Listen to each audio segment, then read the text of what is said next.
RTI International's Justice Practice Area presents Just Science. Welcome to Just Science, a podcast for justice professionals and anyone interested in learning more about forensic science, innovative technology, current research, and actionable strategies to improve the criminal justice system. In episode 2 of our case studies season, Just Science sat down with crime scene technician Brian Turner and Detective Roberto Caceres from the Broward County Sheriff's Office to discuss a new methodology for processing fired cartridge cases. When a cartridge case is recovered from a crime scene, investigators must typically decide whether to swab it for DNA or process it for latent prints. The Broward County Sheriff's Office has developed a promising new technique that involves processing a cartridge case for both DNA and fingerprints, leading to more evidence available in shooting cases. Listen along as Brian and Detective Caceres describe what factors affect recovery of evidence on cartridge cases, how the M-VAC and the Recover LFT systems are utilized in tandem to process for DNA and fingerprints, and case examples highlighting the success of this new method. This episode is funded by the National Institute of Justice's Forensic Technology Center of Excellence. Some content in this podcast may be considered sensitive and may evoke emotional responses or may not be appropriate for younger audiences. Here's your host, Jacqueline McKay. Hello, and welcome to Just Science. I'm your host, Jacqueline McKay, with the Forensic Technology Center of Excellence, a program of the National Institute of Justice. On today's episode, we will discuss a method developed by the Broward County Sheriff's Office for the recovery of both DNA and latent prints from fired cartridge cases. Here to guide us in this discussion is crime scene technician Brian Turner and Detective Roberto Caceres. Welcome, Brian and Roberto. Thank you for being here with us today. Thank you for having us. Likewise, thank you very much. Brian, would you mind telling us a little bit about your role at the Broward County Sheriff's Office and what your background entails? Sure. I'm a crime scene technician. I'm a civilian position within our crime scene unit. I've been there for about 4 years now. Prior to that, I also worked for the Broward Sheriff's Office in their biometric identification unit, analyzing fingerprints as a 10-print examiner. I have a master's degree in forensic science, currently enrolled in a doctor of forensic science program at Oklahoma State University. I just started that program, so I'm now pursuing that. I process crime scenes like our sworn counterparts and process evidence and do everything that they do. Congratulations and good luck in your degree program. Thank you. Roberto, same question for you. Would you give us an overview of your role and your background? Absolutely. So in 2002, I started with the Broward Sheriff's Office as a cadet at the Police Academy. 2003, I finally graduated and went to the road patrol operations. And then in May of 2008, I was transferred to the crime scene unit, where I have been since. In November, I start my 22nd year, and I will have 16 years in forensics. With that being said, currently I am an adjunct instructor at the local police academy, teaching the crime scene curriculum of the state, and I am also the Region 5 director for the Florida division of the IAI. Nice. Brian, after collecting cartridge cases on scene, a crime scene investigator must decide how they are processed. Can you explain why choosing between latent prints or DNA can prove to be a dilemma? Depending on an agency's equipment and their capabilities, they may often have to choose whether they're going to swab a fired casing for DNA or use a traditional fingerprinting method such as cyanoacrylate fuming or the vacuum metal deposition machine to try to process for latent prints. Because of the size of a fired casing, you're often limited in how much you can process. So if you decide to swab for DNA, you may swab away that fingerprint residue and hinder yourself from developing latent prints. Or if you decide to go for latent prints, if you use cyanoacrylate fuming, for example, you can't then go and swab for DNA because now you've kind of locked in that DNA with the superglue. What is the typical yield for traditional swabbing methods, and what about latent print processing as well? For swabbing methods of fire casings, it's typically yielded less than 1%. Most studies have shown that. A lot of agencies don't even accept swabs because of such a low yield. As far as fingerprints, it's typically also a lower yield as well. I don't have the exact number, but again, it's because of the mechanism of a gun firing. It's going to burn off a lot of that residue that's typically needed for the development of latent prints. So you've already kind of touched on this, but because cartridge cases are so small, there's not a lot of surface area for you to get a lot of latent print or friction ridge impressions and DNA. So why are the chances of recovering both DNA and latent prints limited in cartridge cases? So a lot of it has to do with the mechanism of the firing of a gun. So when a gun is fired, it produces a lot of heat. And the heat's going to burn off your DNA. It's going to burn off your fingerprint residue.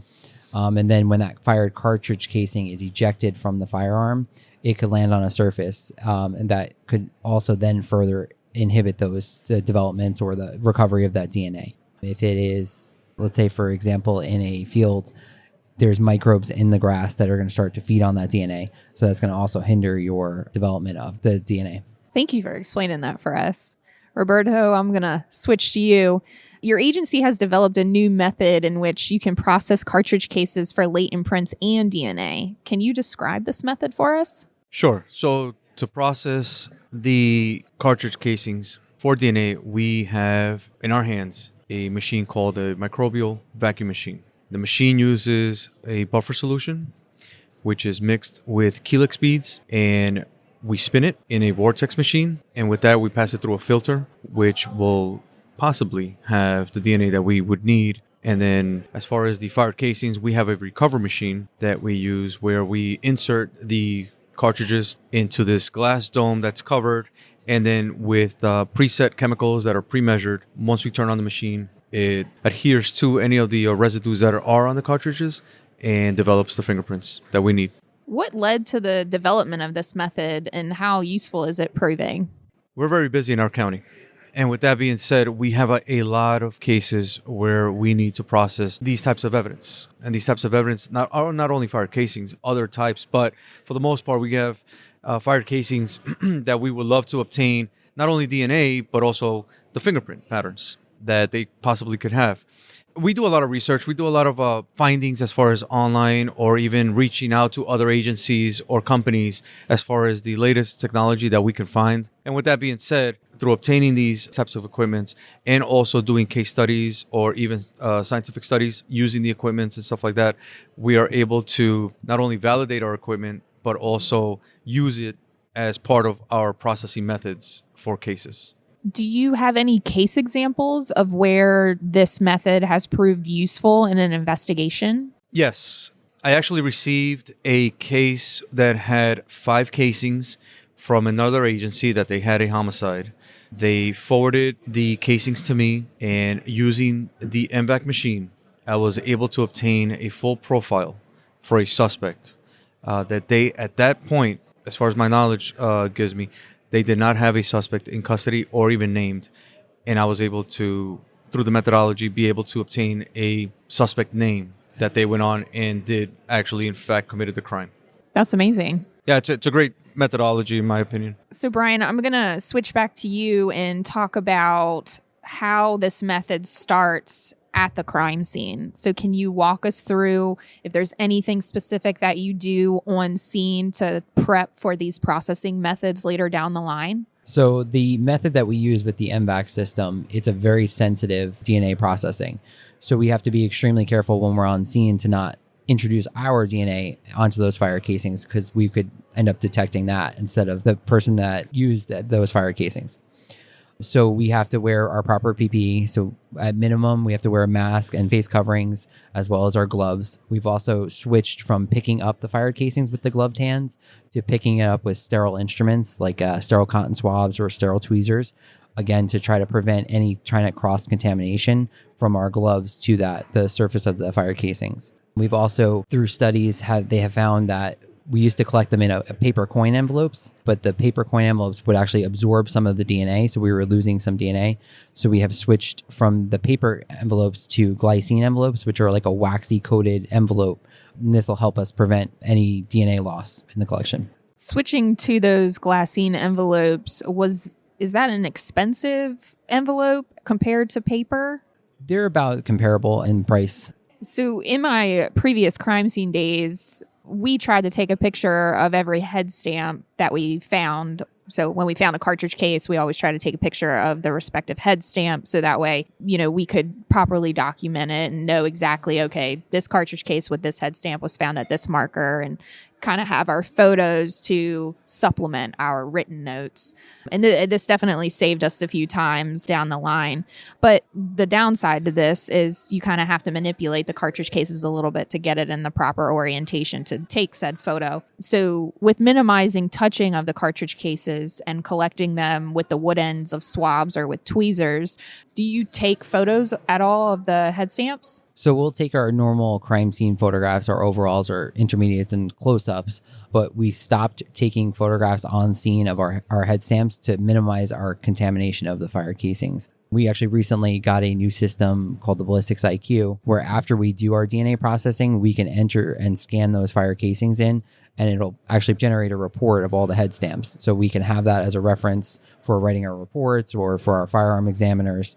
It's kind of like a preliminary screening for them. So we can do that post DNA processing and still have that information from the head stamps. Yeah, that makes a lot of sense. So Roberto, now that we have the cartridge cases collected and we've transported them back to the lab, what is the next step in this new methodology? So the next step is to individualize the casings. From the scene collection, they will already be in their own glassine envelopes, and we have to separate them by groupings. So for example, if we have 15 fired casings or fired cartridges on the exterior of the scene and they're relatively within the same grouping, we will group them in their envelopes, but we will group them. We'll make that group A, for example. The rest of the following casings that were found, let's say inside the house, and even the house can be separated, but let's just say they're in the kitchen area, those will be group B. And if we find some more in a vehicle, that would be group C.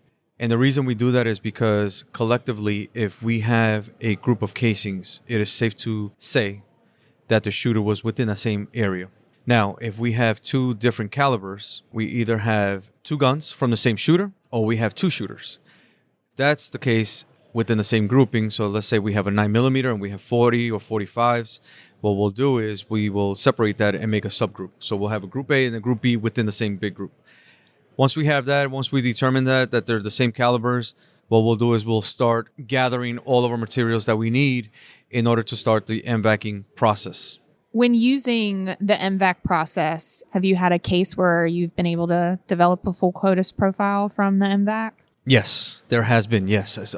Both fired casings and the traditional methodologies of the M-VAC DNA collection, which is what we acquired the machine for, which we use the nozzle heads to collect possible DNA from clothing or any other porous surface. But as far as the fired casings, absolutely, yes, we have. You've mentioned that your agency does a lot of research and they're really at the forefront of new technologies coming out. But you also mentioned that another agency submitted cartridge cases to you guys for processing. Is this a technique that you're willing to do for other local agencies, or are you trying to train other local agencies to adopt this technique? Is there any collaboration in that regards? So let me first start off by saying that the collaboration between agencies, whether they are city, state, or federal, is huge, in my opinion. The way that we teach, the way that we learn, it's through collaborative unions. And with that being said, other agencies that need our assistance, we will help them. We will definitely guide them, if need be, to the point where they can actually acquire or obtain or purchase their own setup equipment and use our machine, which has happened. With that being said also, if there is an agency that does not have the funds for it and that needs to solve a case, because we're talking about homicides, we're talking about the murder of one person to another, or even cases where there are serious injuries, there is no limit as far as the help that we can give them. So if an agency does need assistance, and I've had agencies all the way from California to Florida requesting the assistance of the usage of that machine. I've had other agencies within a state send me their evidence to process with positive results for a full profile of either a suspect or a victim, which is what they needed. So as far as the assistance, it will always be there because, again, that's how we learn. And we teach at the same time. Mm-hmm. That's really great. I know it's so helpful when agencies can depend on each other and utilize everyone's resources. It definitely helps with case resolution as well as investigations. Absolutely. So you mentioned that at the crime scene, you're wearing proper PPE, you're collecting cartridge cases with the wooden end of swabs or tweezers, you're packaging them in glassine envelopes. Talked about how the M-VAC was used to try to get potential DNA off of these cartridge cases and that they're grouped based on where they were found, but also based on the caliber of the ammunition.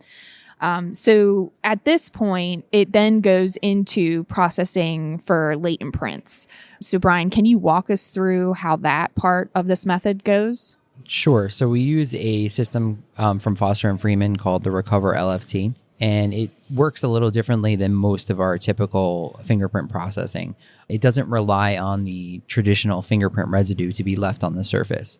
So if an object has been washed clean, or in our case, where we're already processing for the DNA, we've kind of washed away that fingerprint residue.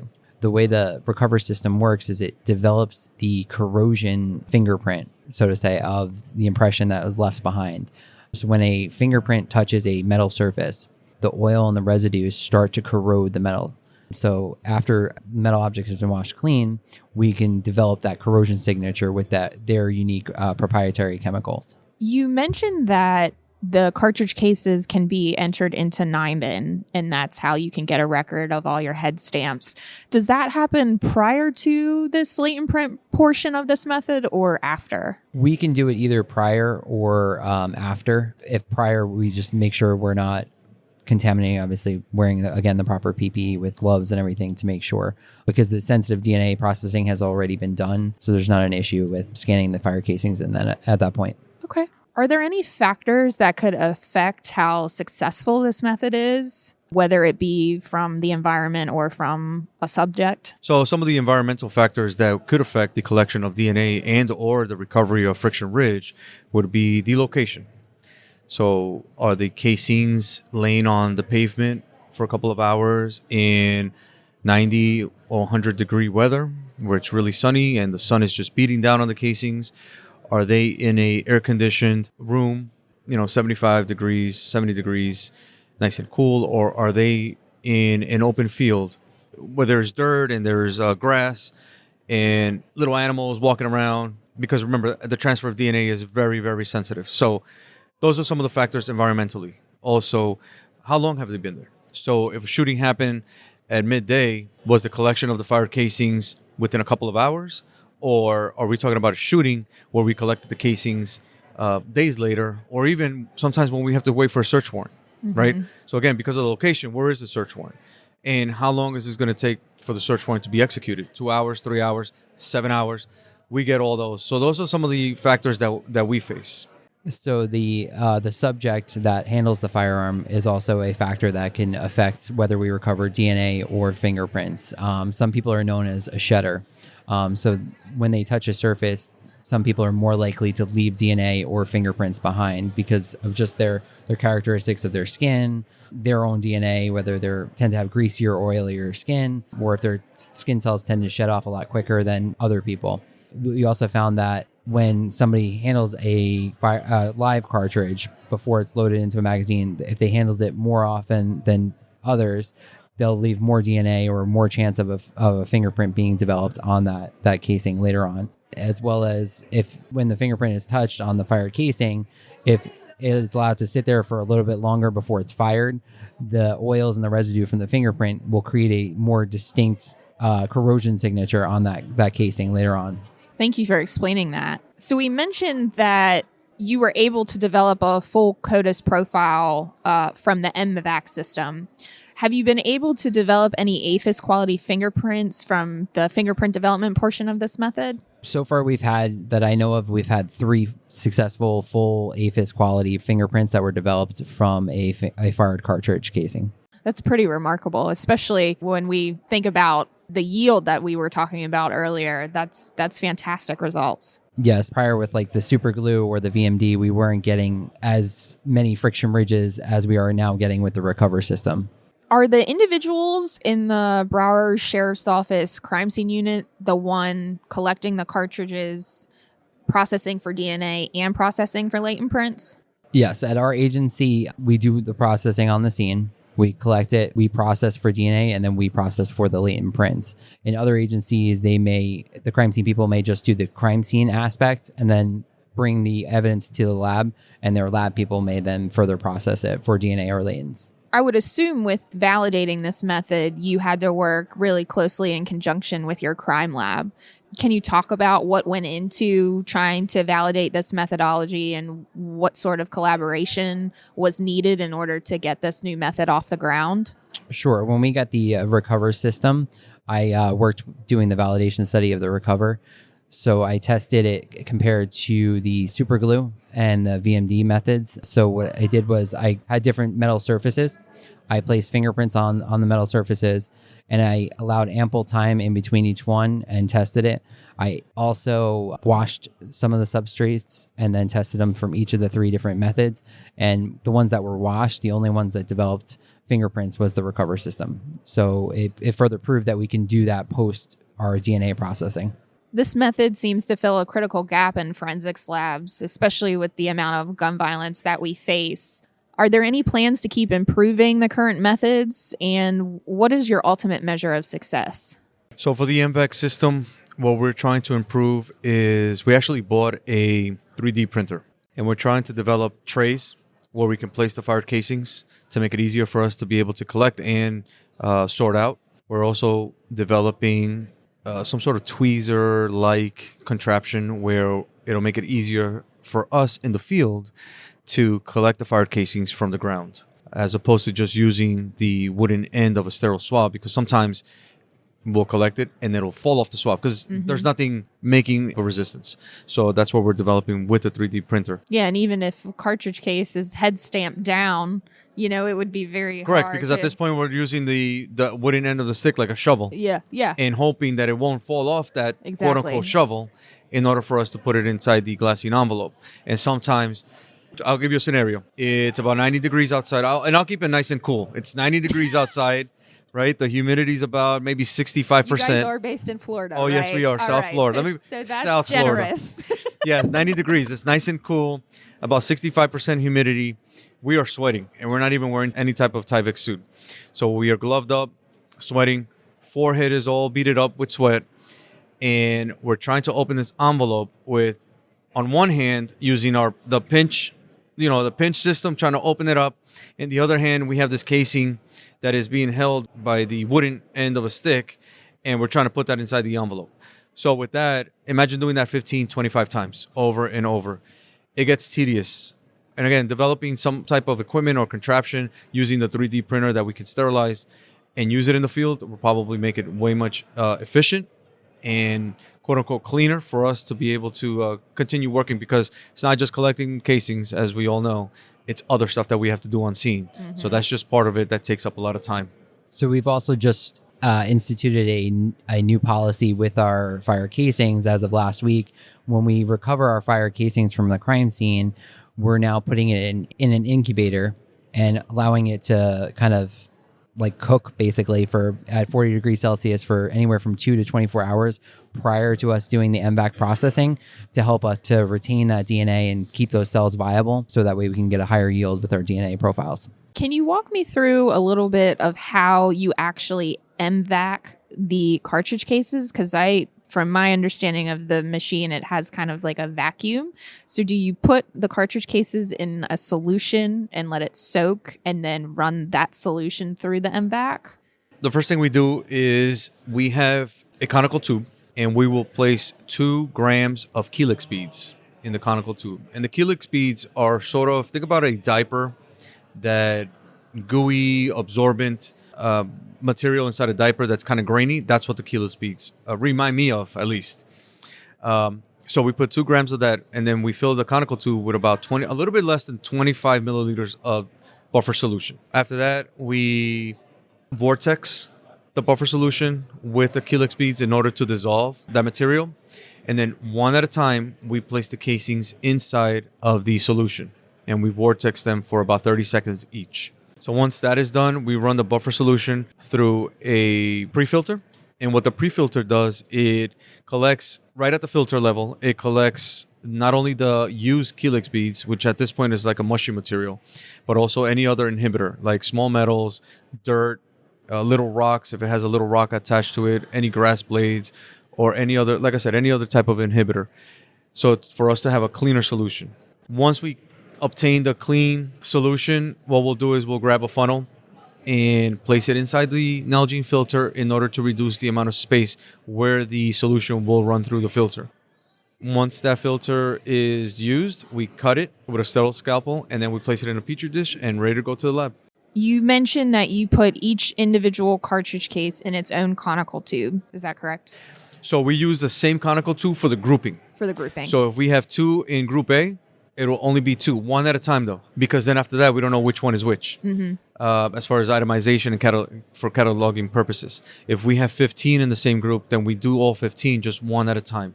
That makes sense. In the same solution. Okay. Are there any things that can inhibit the Recover LFT system from developing fingerprints on cartridge cases? So one thing that we have found that has been a factor in affecting that is most American-made ammunition has a shiny coating to the outside of the cartridge casing. So sometimes that inhibits that corrosion of the metal, because that's the purpose of the coating, is to prevent the corrosion. When we have cases where we have more foreign-made ammunition, they don't have that coating on there. So we found that we're getting better fingerprints on those types of cases than the ones from American-made ammunition. That's really interesting. Speaking of getting better rates, Roberto, could you touch on what your success rate has been for developing DNA profiles pre and post using the M-VAC system? Absolutely. So let me first start off by saying that prior to obtaining the M-VAC machine and going through all these methodologies that we go through now for obtaining DNA, our protocols were to swab the fired casings.